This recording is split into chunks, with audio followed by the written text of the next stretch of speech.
Well, first, welcome everybody here. Good to see all of you, and always great to be with my friend Larry Kudlow.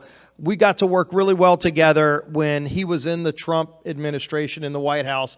You want to talk about how to get it back on track? You really don't need to reinvent the wheel. A lot of comparisons are made right now between today and the 1970s. I think when you look at Biden's poor polling numbers, it's not just amongst Republicans.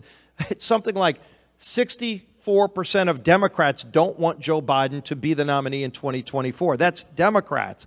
I think Jimmy Carter might be the only person who's a fan of Joe Biden because he's no longer the worst president. But you look at the 70s, and if you compare economically, you can look at energy policy, you can look at foreign policy. All the failures on every front were happening in the 70s. They're happening today. The difference is, if you look at the 70s, we didn't have the technology we had today to know that we could supply our own energy needs. Our country was beholden to foreign powers, especially OPEC countries, for our energy.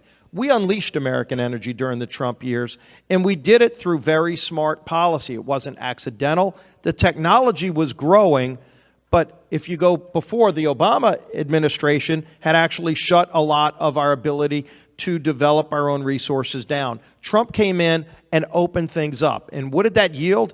It yielded less than $2 a gallon gasoline. Remember that? It wasn't that long ago. Just a little over 2 years ago, families were paying less than $2 a gallon for gasoline. It's probably the single biggest impact item that affects families when we talk about inflation, because inflation still is the driving issue today, and it's going to be the driving issue in the November elections, which scares the death out of Democrats here who don't want to lose control of power.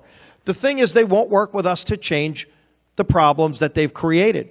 And they've created all of these. Larry talked really well about the regulatory state overreach. I mean, every federal agency.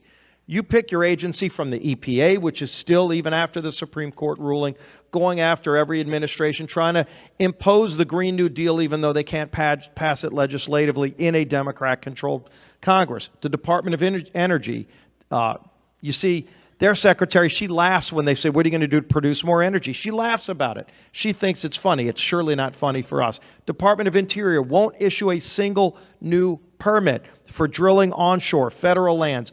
Pipelines. It was not just Keystone, any new pipeline to move energy within this country. So it makes us dependent on foreign nations. That's what's really hurt families. Let's get back to the policies that worked.